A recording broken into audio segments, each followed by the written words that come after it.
This podcast is a quest for well-being, a quest for a meaningful life through the exploration of fundamental truth.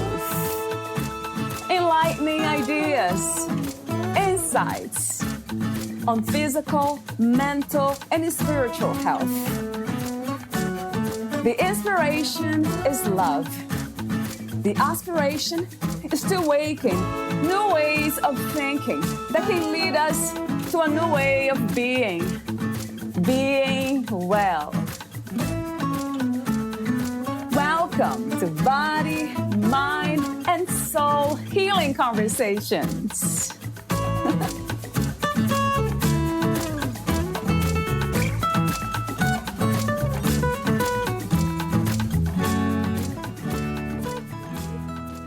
Valeria interviews Mandi Briggs, the author of Love Plus Gratitude Journal, a 20-week guide to shifting your inner dialogue.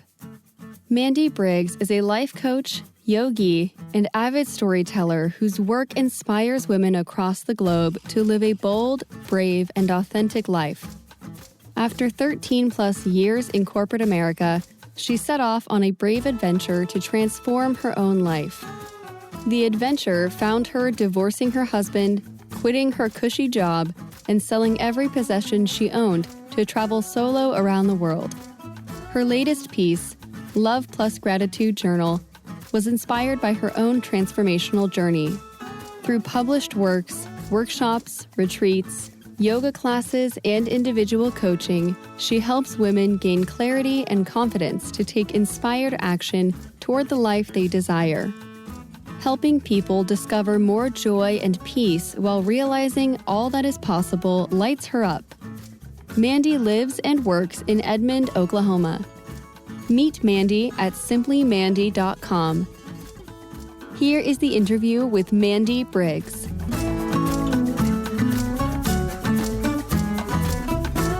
In your own words, who is Mandi Briggs? Oh, that's a good question. I think really it boils down to being an explorer. I love an adventurous life, and adventure looks different every day. Some days it's navigating work. Some days it's off exploring the unknown or walking through nature. And some days exploring is just getting curious with my own thoughts and going inward. But since I was a little girl, I've always been very, very curious. I ask a lot of questions, and I love to just sit and hear people's stories and give people space and time and energy to relate and connect with each other. I love life and I love to explore. And I think at my heart, that's who I am. That sounds wonderful to me. Thank you for being you with this amazing energy. Before we talk about some of the topics in your book, Love Plus Gratitude Journal, a 20-week guide to shifting your inner dialogue. I have a few warm-up questions, as I mentioned off record. So the first one had to be this one. What is another word for gratitude? That is a really good question. I think love is a good alternative word for it. When I think about the ways I give gratitude to myself and to those around me and back to this earth that I live on, I also know that I give love and appreciation in much the same way. I think they're interchangeable. Yeah, I agree, Brandy. And since this is one of my questions, what love is, that would be interesting if you just leave it at that. It's gratitude. But what would you say if I ask you the question, what is love to you? Would you say that or something else? I definitely think I would say it's gratitude and a deep appreciation, but love is so profound to me. I think it's a feeling, it's a way of living, it's a way of being. And at our core, I think it's who we are as humans. It's an essence, really. It's challenging for so many of us to see that and to have this perspective about life or about what love is. I think so often we deny it for ourselves and we deny giving it to others. And I think that leads me back to the journal that I created is the love that we all seek from each other and that we seek in material goods that we buy really starts with loving ourselves first. And I think that's hard for a lot of people. Oh, wow. And that's one of my favorite subjects, self-love. For now, let me ask you 3 questions about life itself. What is life to you? That's a really good thought to ponder. Life. I think it's being present in this moment. It's connection. It's seeing with your eyes and hearing with your ears and just feeling. I think it's a presence. What do you think is the opposite of life? I think many would say the opposite of life is death. But to me, death may be the loss of our physical form, but I feel like we still go on. So I don't know what the opposite of life would be for me. What do you think is the purpose of this human experience, this human journey?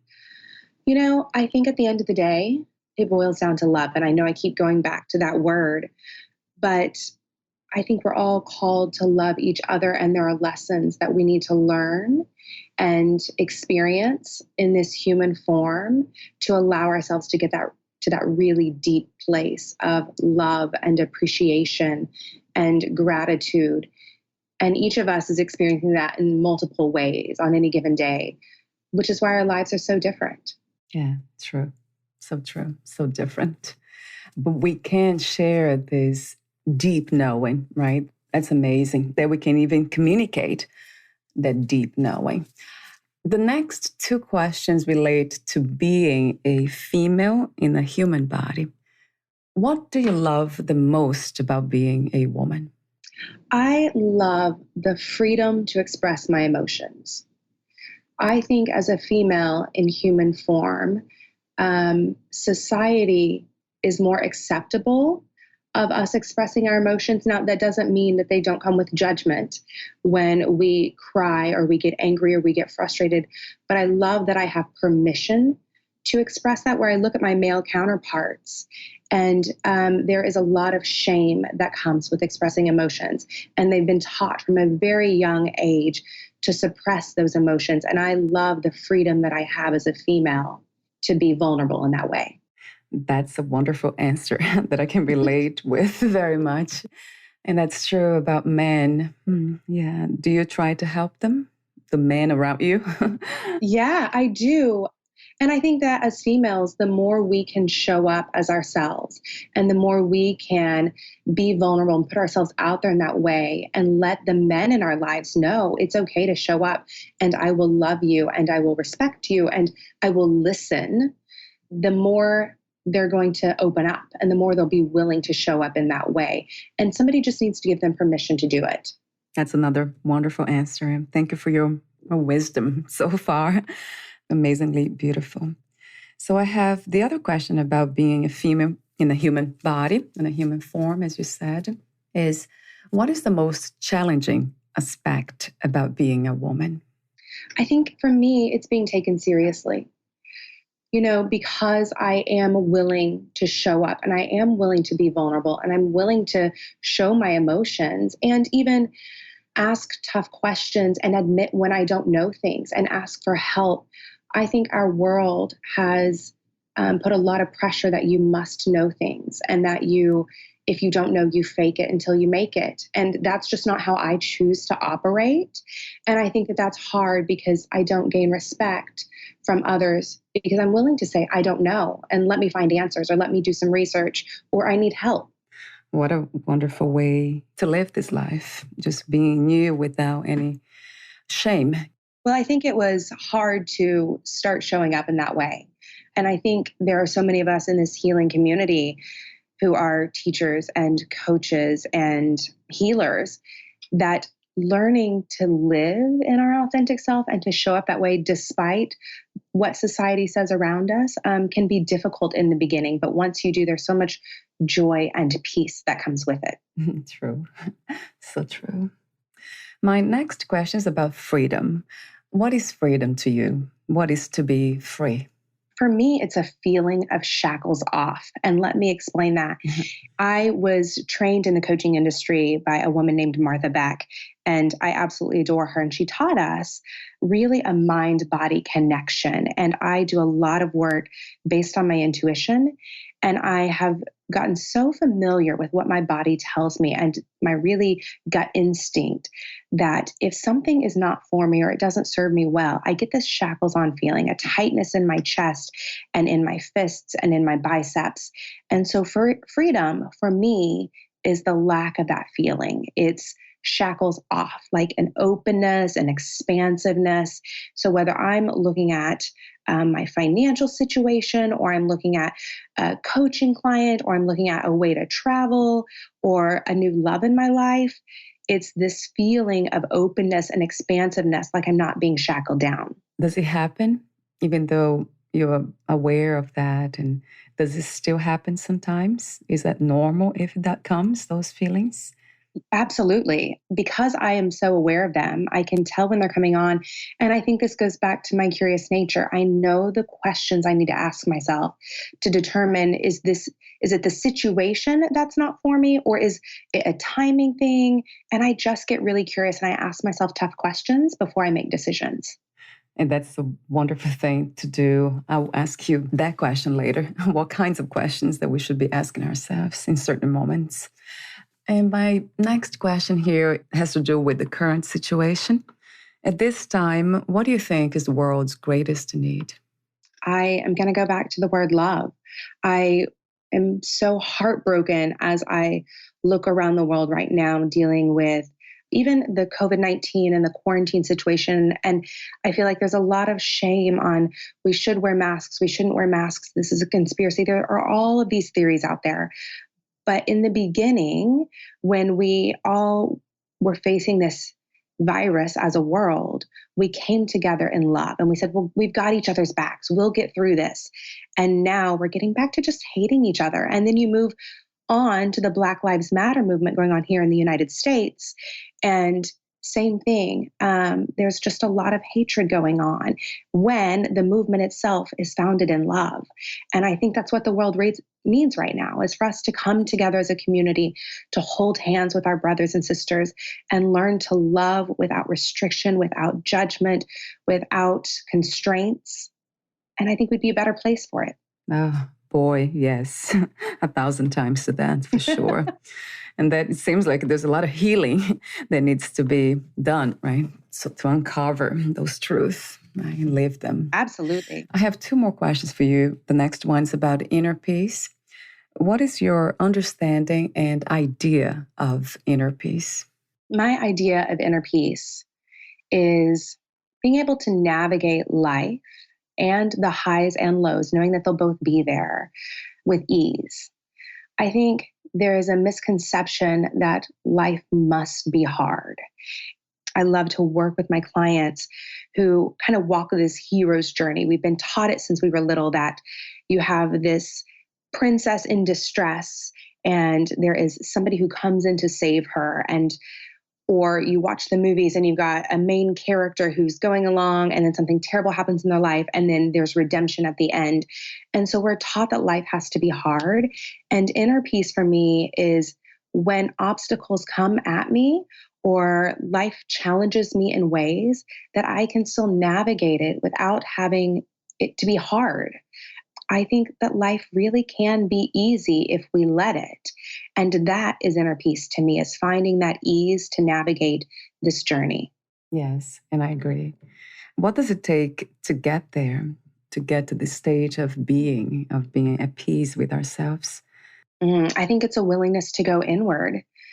So many, and myself included, early on in my journey, I was very resistant to asking myself tough questions and to listening to what bubbled up inside of me. I think I was scared of what that response would be. And so I began to live for other people rather than for myself. And I think that really to find inner peace, you have to be willing to go inward and ask the tough questions and do some hard work.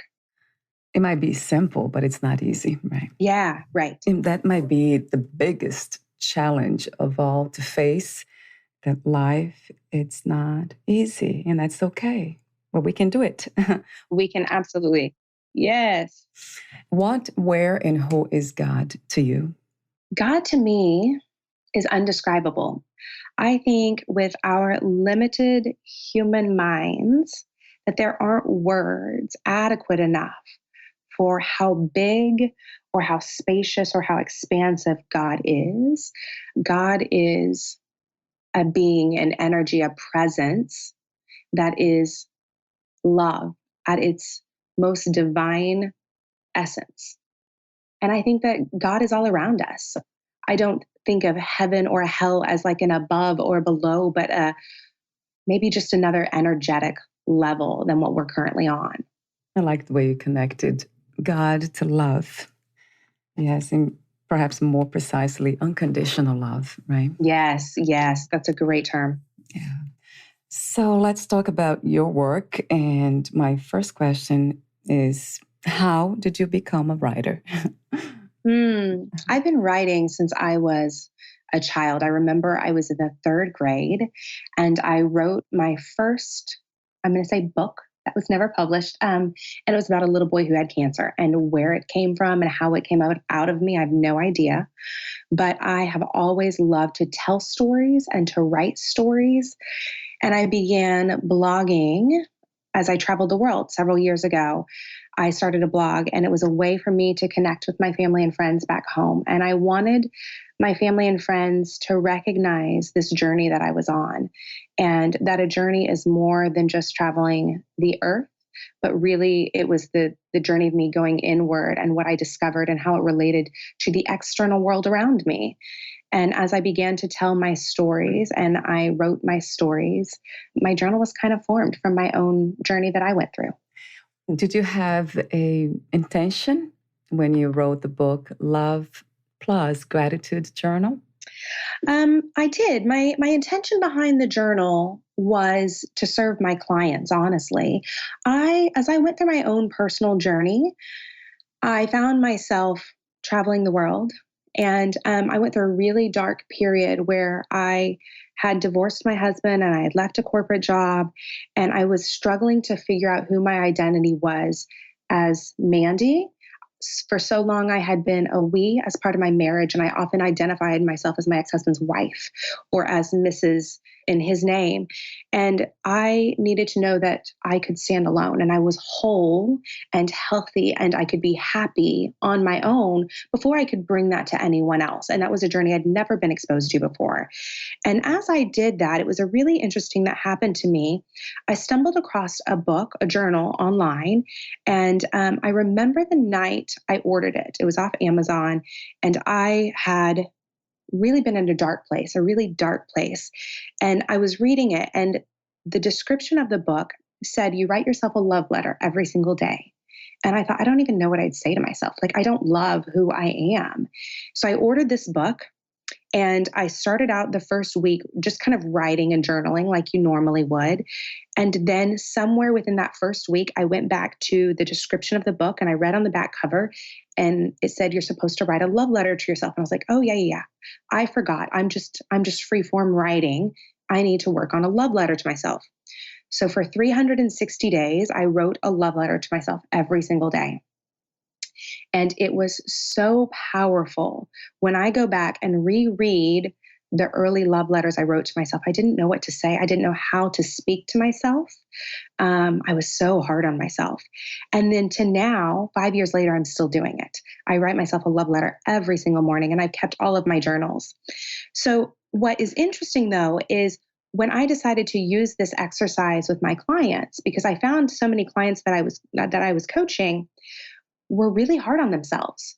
And I could repeat their story to them, and as if it was a friend of mine who had come along or an acquaintance, and say, hey, what should I tell them to do? And they would give themselves the exact advice that they needed to hear, but they wouldn't take it.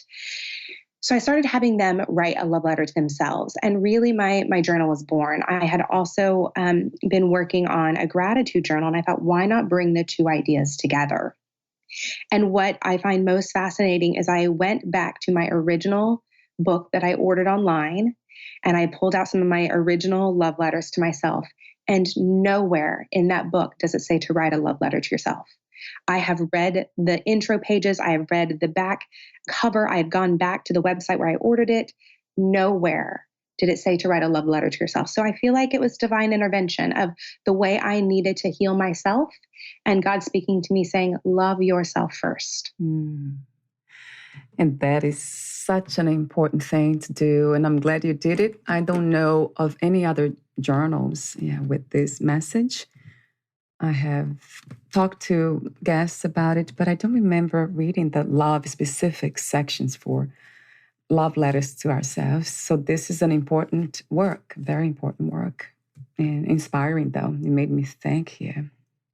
So I think this is a good time to ask you this question. Do you believe in unconditional self-love? I do. I don't always practice it. I'll be the first to admit that I still have days where I'm hard on myself. But I really believe in living a bold and brave and authentic life. And in order for me to do that, it starts with loving myself. You know, you asked earlier, what does the world need right now? And one thing that I discovered on my travels is regardless of what religion, if you buy into religion, you are. I began to study Catholicism. I'm also a yoga instructor, and so I was studying yogic philosophy. I've looked into the Jewish religion, and even as I traveled, I met with Hindu and Buddhists and went to several temples. And as I talked to these people and I discussed their versions of their religion to them, everybody came back to a very similar message that at the end of the day, love your neighbor as yourself. Or if all else fails, there's love. And it really made me recognize that when there is so much hate and frustration and just anger in the world right now, how are we treating ourselves? If we could start by having unconditional love for ourselves, even when we mess up or even when there's anger, just loving ourselves through that process of expressing emotion, then imagine the relationships we could show up in. Imagine how we could show up in our work and in our purpose in this world. It would be a much more beautiful place to live. Let me ask you this question. Do you think it's possible to love others and care for others as a practice to love ourselves and care for ourselves?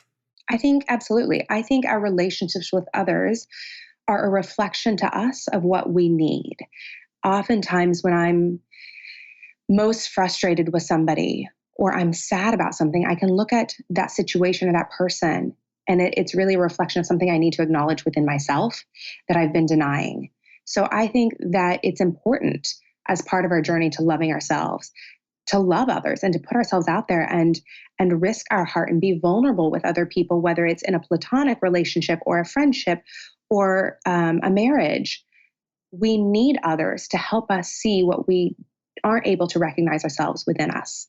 What a wonderful answer. And that's true. It's almost like as a message, a reflection of what we need to do for ourselves. Absolutely. Because a lot of people feel the word is overwhelmed by helping, trying so hard to love others. And then they don't have that love in return. And then they get frustrated. And then there's a lot of problems. So it's because they are not really focused or not seeing the message. What an interesting reflection for this moment, because I didn't think about this before talking to you about it. That makes sense. A lot of sense to me. What inspired you to become a life coach and also a yogi? You know, I never thought I would be a life coach or a yoga instructor, but I found my way to my yoga mat by way of a running injury. I was a runner and I had hurt my knee. And for a long time, I couldn't do things, but I just knew I needed to move my body. And I remember the first time yoga became spiritual for me. I was on my yoga mat and I was actually at a retreat in Bali. And I was laying on my yoga mat with 14 strangers from around the world I didn't know until that week.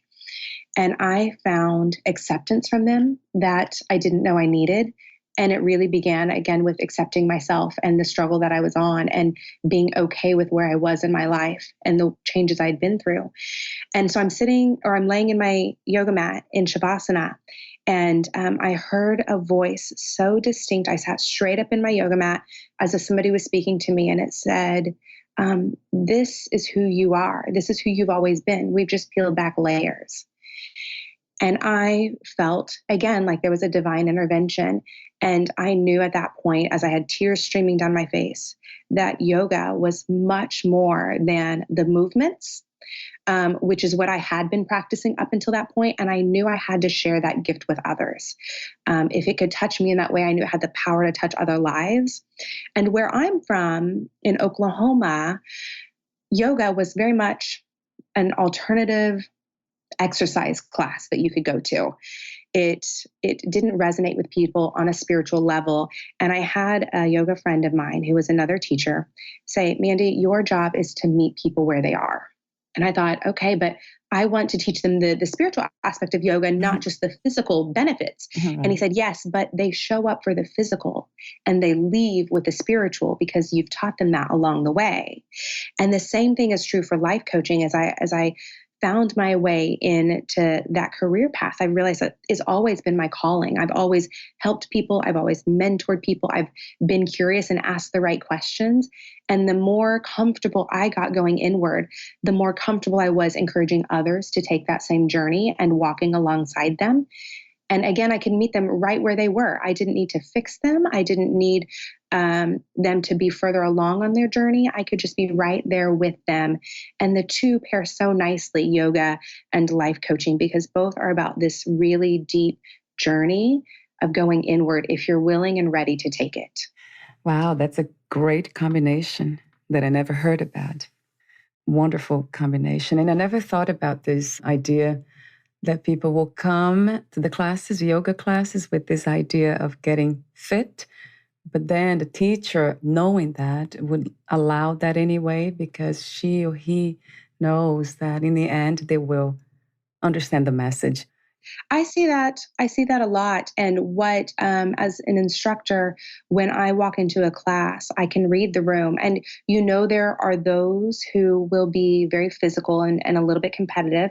And I recognize that that's just where they're at in their life. And either they need that outside validation from others, but I can honor where they are in their journey. And then I can also read the room and see the woman in the back who is quiet and shy and uncertain. And I know that I can meet her right where she is, and she'll get the benefit physically and spiritually that she's looking for. That's a very clear vision. I didn't have that back then. It's getting better now, but... It took me a long time to get there. Right. What a journey. Wonderful journey this is, right, Mandi? Life. Yeah, it's beautiful. So let me ask you this question. How do we know when we are living an authentic life? I think you're living authentically when your opinion matters more than those around you. And I say that, and what I mean by that is that you're not going to do something without, conversing with your spouse or your parents or getting input from others. But at the end of the day, if you're more worried about disappointing yourself than disappointing someone else, that's when you're living authentically. You're showing up for what matters in your heart, what you feel called to do, and you're following that pull, knowing that it will never lead you astray. It may not make sense in the moment, and it may take months or even years before you can reflect back and say, oh, that's the dots I was connecting. But when you can show up and you're more worried about disappointing yourself than others, I think that's how you're living authentically. I am wondering now, how do we balance being authentic, listening to our own selves and honoring us, but at the same time doing the same thing for others or people around us? That's a great point. I think the way I try to practice it is if I can recognize where others are on their journey and show them love and kindness for knowing that either A, I've been there, or B, I will get there at some point. And just respecting that they are here to learn lessons just like I am. And if I try to rush people along, or I try to fix people, or I hold judgment against them based on what they're experiencing or what they're feeling, then I may be denying them the very lesson they're sent here to learn. And can I just walk alongside them, hold their hand, listen, offer perspective, but be okay if they don't take my advice, because at the end of the day, it's about them. It's not about me.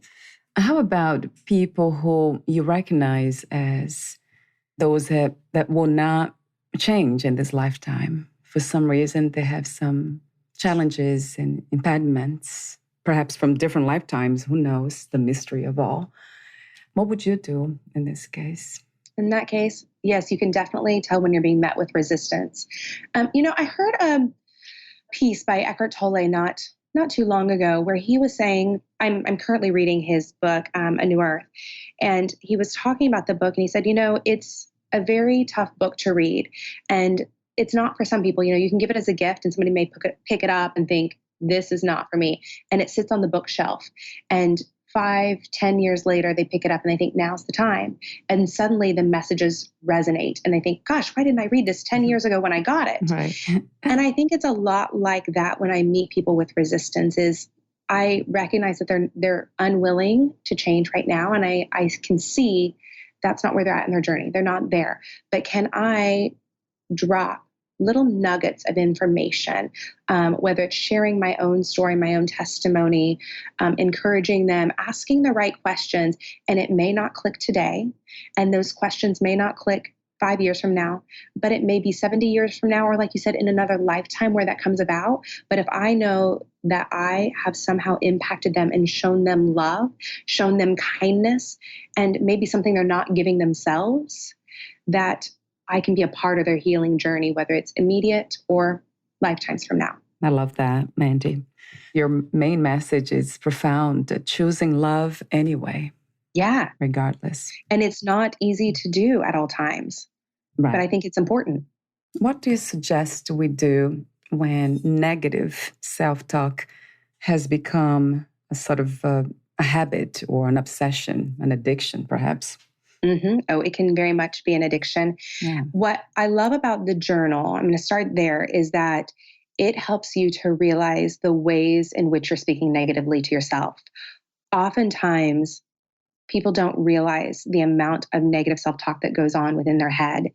I have many friends and even clients who will start with a disclaimer. They're like, oh, I didn't really mean that, or I'm not as smart as you, or I know I don't have the same background as you. And it's like, but that doesn't make you any less of an expertise or an expert in whatever you're going to ask, or that doesn't discredit you from what you're trying to say. But even those subtle words of like, well, I know I didn't go to Stanford.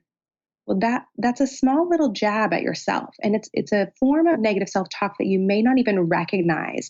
And we use it often to deflect the attention away from ourselves, or to discredit ourselves, or use it as a disclaimer for if we come off rude or we come off uneducated. And it's just really not necessary. You can show up as yourself, and that's okay. That's the beautiful thing about it. So the negative self-chatter needs to be recognized first. And it is sneaky, and it hides, and it comes in ways that we don't even recognize. So one, I think bringing awareness to it, which is where the journal comes into play. And then a lot of times I would ask yourself, I think one of the best questions you can ask yourself is, what am I making this mean? And really that becomes like, if I am frustrated about something, or if I'm frustrated with someone else, for an example, because I told you that I think people often are mirrors for us, or they reflect things back, just we need to ask. Oh, yeah. So if I'm frustrated with someone, I can say, what am I making this mean about myself? I'm not being heard, or I'm not smart enough. And then we can really sit with that and say, is that true? Maybe I don't know about their subject, but I'm really smart. So I love to, one, ask ourselves, what are we making this mean about ourselves when we go into that negative self-chatter? And then we've got to find the root of it. And a lot of times it's based in fear. There are fears of not being enough or of being too much. What will people think of me is a fear that often comes up. Unworthiness is another one.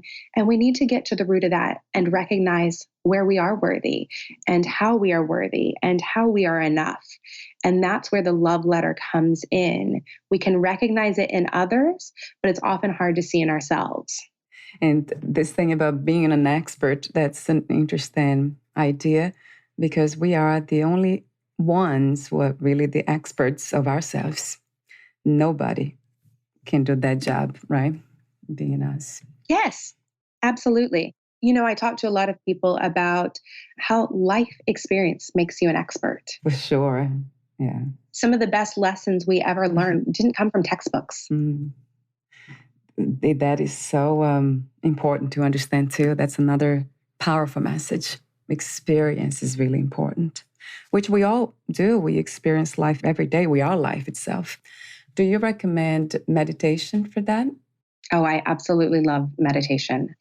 I think it is so important to get quiet and to find stillness.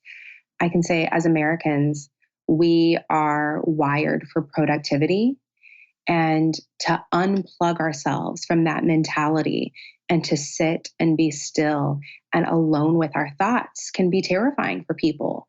But it is so healthy to bring about the awareness you're talking about. Um, when you can begin to recognize the thoughts going through your head and almost separating yourself from them. I like to think of it as if my thoughts were actors on a stage and I'm sitting in the audience watching them. Yeah. And I can be like, who is that fool that says you're not experienced enough or you're not loved enough? So meditation is great for being able to really separate yourself from your thoughts and then quiet that negative inner voice that's going on. Yeah. And I also wonder why so many of us don't engage on meditation. Do you think it's because of fear of getting to know our own selves? Yes, I think people are scared of what will come up. And I can speak for myself here. I ran for a long time. I was running from my problems. I was running from my past. I was running from myself because I was terrified of what I would find. And the truth is, when I finally sat down and got quiet, I loved what I found. I have a few phrases here that I found to be powerful. One of which was, notice what your body and heart are telling you. How do we learn to do that on a daily basis? I have this exercise called the body compass, and it really is about sitting still. And this is great to do alongside your meditation and just taking a body scan from the crown of your head all the way down to the tips of your toes. And it starts with noticing what areas are tight and tense, because oftentimes we're clenching our jaw or we're furrowing our brow without even recognizing we're doing so. So you start taking that scan of the body and you notice what's going on and where there are things that are tight. And at the same time, you can't acknowledge the heaviness without also acknowledging the lightness. Where do I feel open? Where can I breathe deeply? Or what feels pain free? So I say start there. And then we take that scan a layer deeper. And I want you to scan your head space and your heart space. What thoughts and feelings and emotions are coming up? And then recognize if there's any correlation. Because if you're sitting and you get still and you get curious enough, you can see that when I'm feeling the anger, that's when my jaw tenses.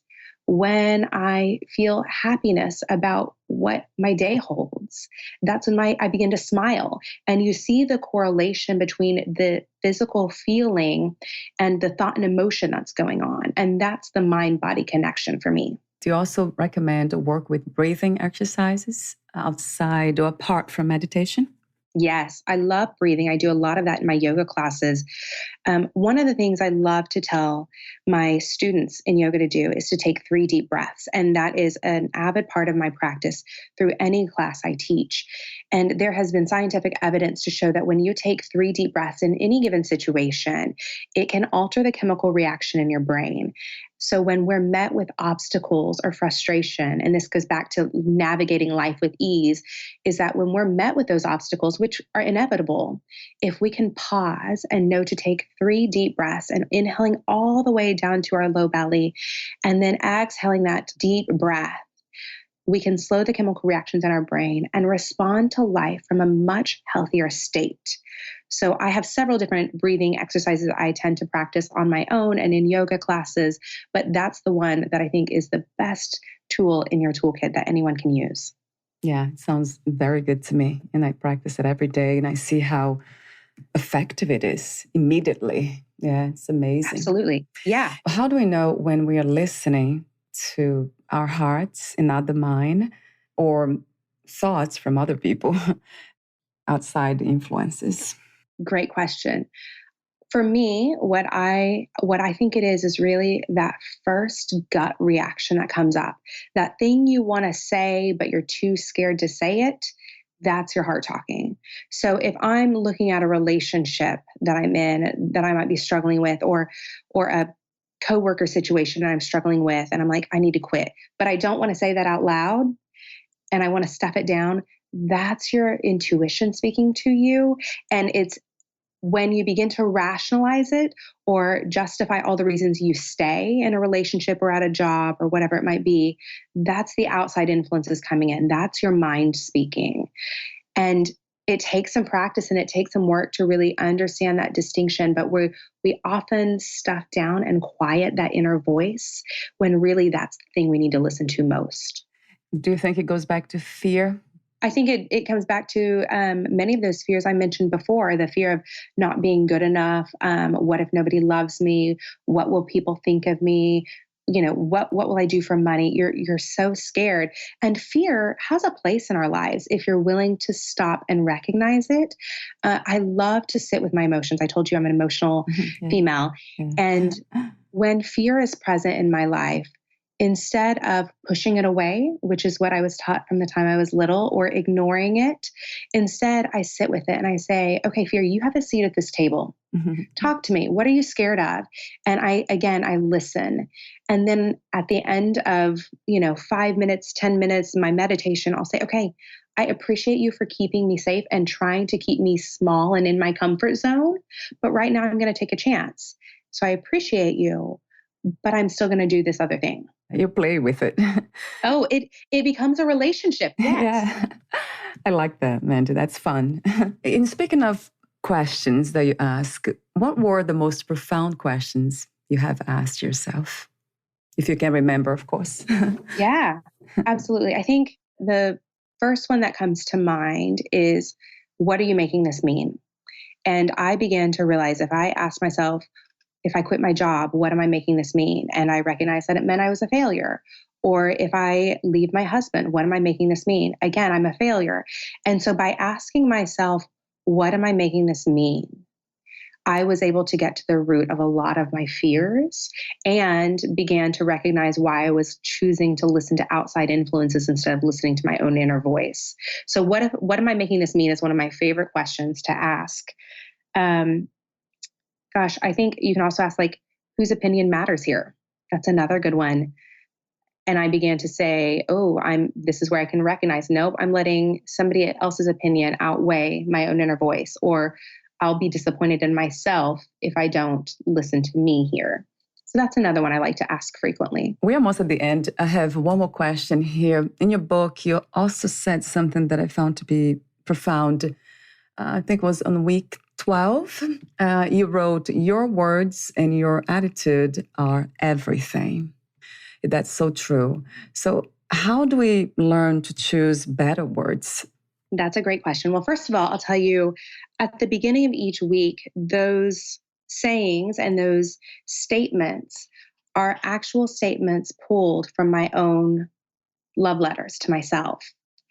And I think in that moment and what I was going through at that time, I felt like my words and my attitude and how I was showing up weren't authentic to me. They were being influenced by others, and I was letting my outside situations dictate my own behavior.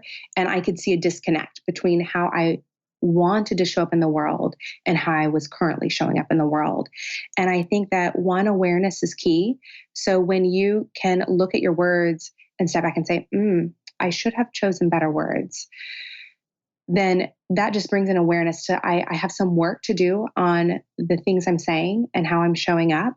And you can go back to using the 3 deep breaths before you respond to any given situation. You can ask yourself, what are you making this mean?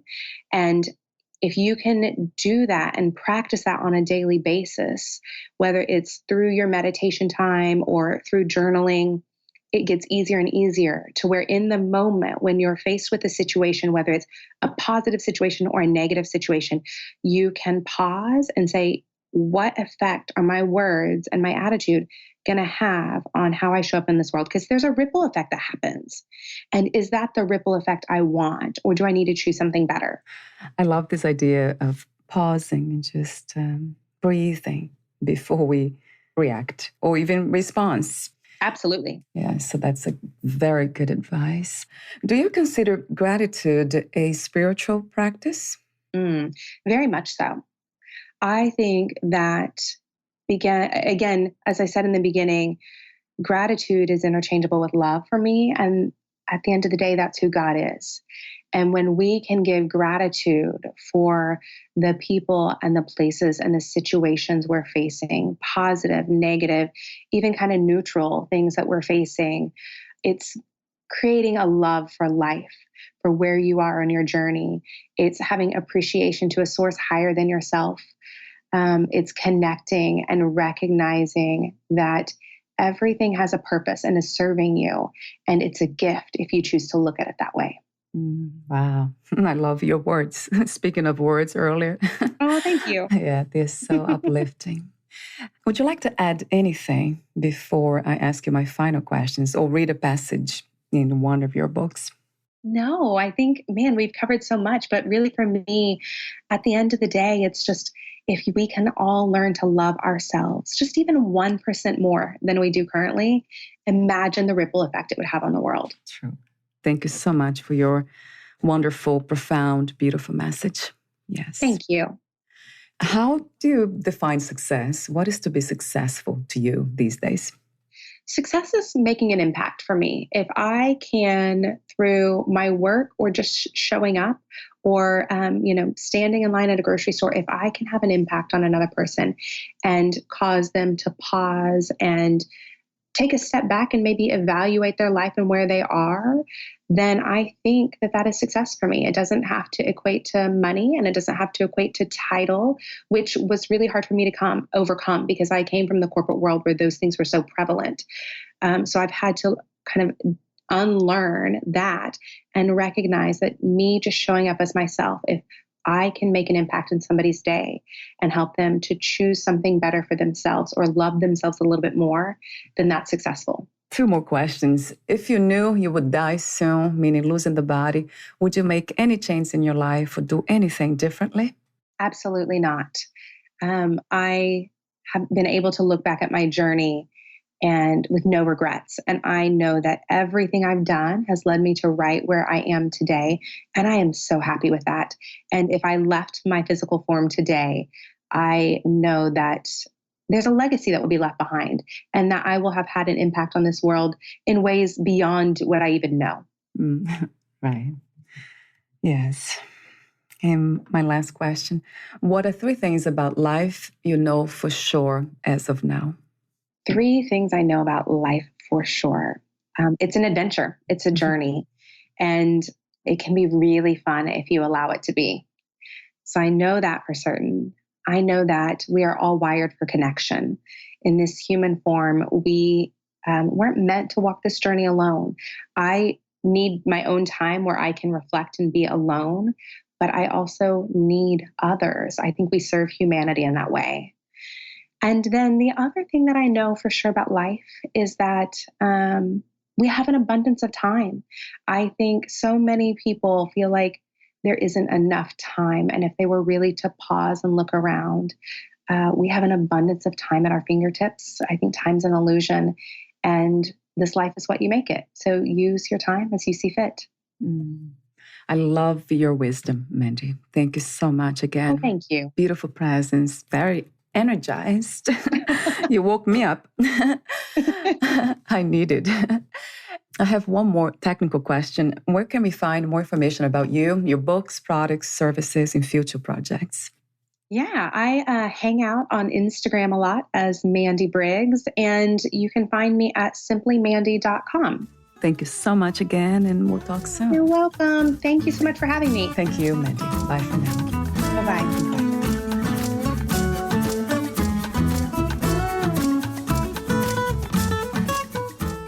Thank you for listening. To learn more about Mandi Briggs and her work, please visit simplymandi.com.